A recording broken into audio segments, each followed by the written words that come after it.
my name's Lisa Wilcutt, and I'm presenting today on the art of card making.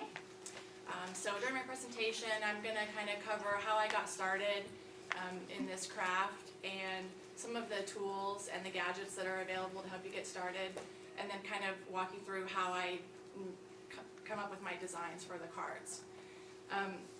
So how did I get started in card making?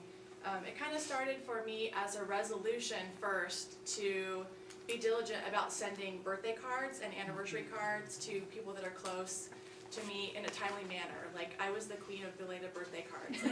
I don't think anybody ever received a birthday card on time. Even if I knew their birthday was coming up, I was like buying belated cards at the store just for the intention, like, I'm sure they'll get there late. So one, I had that resolution, I'm really going to stay on top of this and get them there on time. And then the second thing is I had a friend who's super crafty, and she would send me handmade cards for various things, and I thought, you know what, that is really clever. I wish I could be creative enough to think of something like that. And for me, it started about 2 years ago, which is kind of strange considering that during that point in my life, I had just given birth to my first child. So I think in the middle of like all the diaper changing and laundry and household things and learning how to be a new mom, my hormones must have told me to start a new hobby. So I stocked up on a few basics. I didn't go overboard, and just kind of like let my creativity lead me into some new cute cards. Some of the supplies that you'll find that are usually the most cost effective and easy to help me get started are like paper stacks that you can find at the craft store. A lot of times they come in booklets like this, and they kind of have color coordinated designs and packets that you can sort of get inspiration from on a color theme. And they come with coordinating solids, which don't have any prints on them, but in similar colors you can use to help you kind of coordinate your colors on your cards. I usually pick a plain envelope, something kind of neutral, like a white or a cream color, just so it gives me the flexibility to design however I want with the other colors. A couple of other things I use, I like to stamp. There are two different types of stamping that I'm familiar with. One is like this wood block that has like a fixed rubber design on it. And then the other thing is like this clear block. They come in different sizes, and you get these packets of these little rubber peel-off things that you can take off of the packet and just interchange on your little acrylic stamp pad, and away you go. They just wash off with soap and water. And then just a little basic stamp pad, all the colors that you use most commonly. And a glue stick, something that won't cause the paper to wrinkle. Sometimes glue like Elmer's or even like a paper glue that's kind of a gel will cause the paper to wrinkle when you're doing the cards. So I use the glue stick for everything that I can. And also a paper cutter. This was less than $10, and this thing is fantastic. It has a ruler on it that can help you like measure out the size of what you want. You just lift up this thing, you put the paper underneath it, and slide this, cuts it for you. So as an example, like on this card that I designed, I used a full sheet of one of these papers and then cut this part down to a 4x4 square, glued it on the card, and I came up with a couple of verses on the card that you can use. I like to frame any written sentiments, like if it's a happy birthday card or anniversary card. This one has a couple Bible verses on it.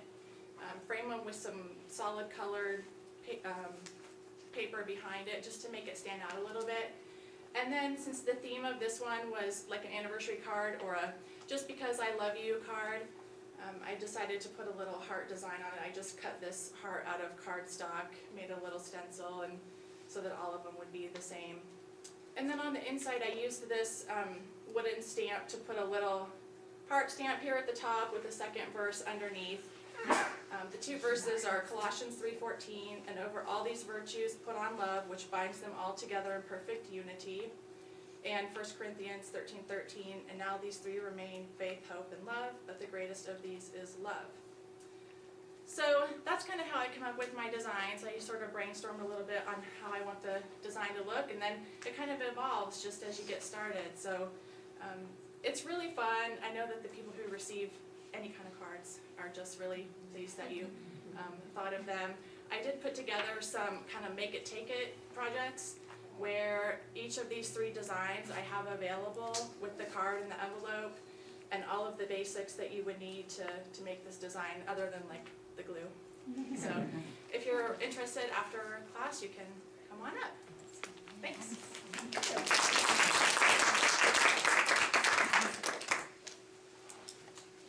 Hello, I am Dayna Smith, and I'm going to talk to you today about beautiful face. The Bible verse that I chose was Ruth 3:3. Wash and perfume yourself and put on your best clothes. Then go down to the threshing floor, but don't let him know you are there until he has finished eating and drinking. And this is from Ruth, and that's where her mother-in-law, Naomi, had told her to go down and meet Boaz, her future husband. And at some time in all of our lives, before we met our husbands, we were dressing ourselves up and looking all beautiful, trying to win that guy.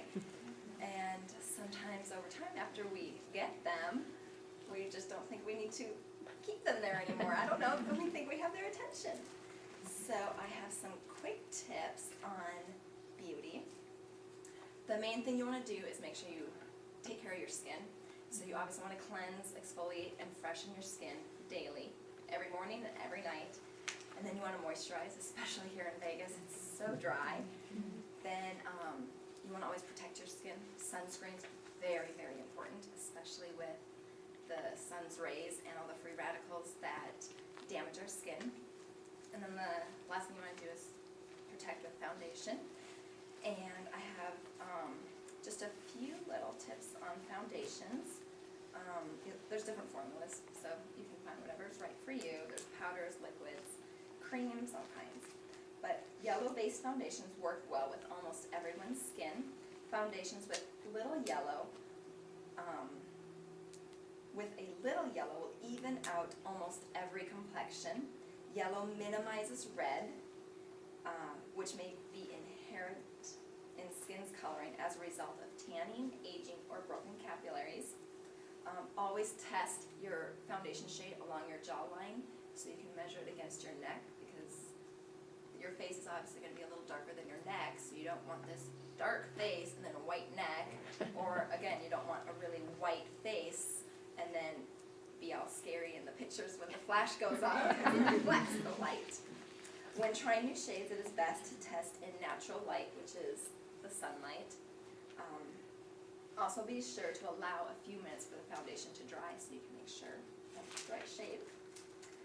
And then I have lots of tips on eyes, because there's lots of different kinds of eyes. The key to color is, like for an ivory complexion, you're going to want neutrals, cool purples, reddish browns, and blue-greens.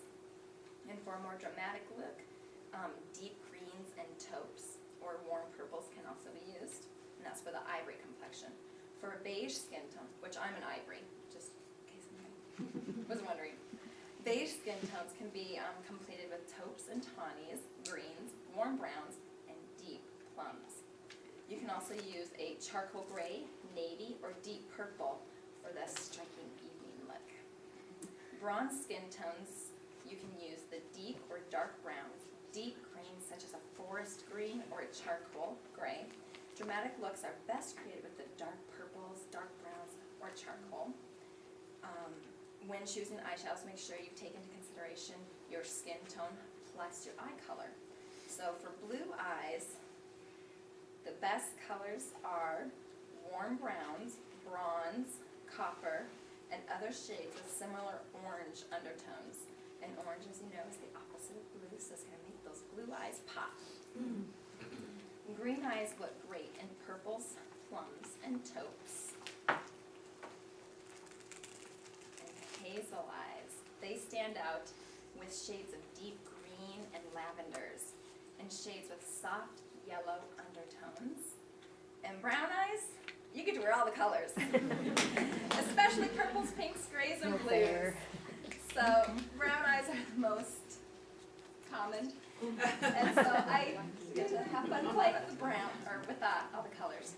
Once you apply a color that complements your eyes, the next step is the stunning eyes for the proper application. And there's standard eyes, deep set eyes, wide set eyes, close set eyes, hooded eyes, which is what I have, and standard eyes. Okay. Let's move on to, and I have diagrams for how to do eye makeup. Cream eyeshadows are probably the best as a standard base because they kind of hold everything together. And an eyebrow, you want to have the perfect shaped eyebrow because that's what accents your eye. So you want to take a pencil and go right up into your corner of your eye, up to your eyebrow, and that's where it's going to begin. For the arch, you're going to go at your nostril and through your pupil, right in the center of your eye, and that's where, and you can take a pencil and line it up, and that's where your arch should be. And for the end, you're going to always line it up with your nostril, a pencil, to the outer corner of your eye, and it'll have that perfect angle to where your eyebrow should end. And there's some diagrams. And also when you're lining your eye, you want to use a very specific color which matches your eyebrow. And when you do it, you're going to do short little brush strokes, so you're not going to have that one long line. And then when you get to the arch, then you can line it out. And take a brush similar to this and comb it out. And then after you put your foundation on, you want to brush your eyebrows backwards to get all the foundation out of your eyebrows, and then brush them back so that they look nice and clean and sleek. And brow gel is also, I highly recommend it because I have naturally curly hair and my eyebrows are naturally curly, so they don't stay put. So eye gel is perfect for people like me, or if you want to just more defined eyebrows. And gorgeous lips. All right, you want to line your lips. And there's tips on here, so line it, fill it in with the lip liner, lipstick, and then lip gloss. And if you want a pouty, more full lip, put your lip gloss just in the center, and it will bring definition. And brushes are very important, and you can ask me about that later. And fragrance, really quick. There's a top note, a middle note, and a bottom note. The top note is what you spray when you first smell it. The middle note is after a few minutes. And then the bottom note is a couple hours later. And scents rise, so you want to spray your ankles first, because the scent rises up. That was one of the tips that I learned. I thought it was pretty neat. And that is about it. And I have books up here, brushes, and if you have any questions, all this stuff is also found at marykay.com. So it's very easy to go on there and find tips and trends.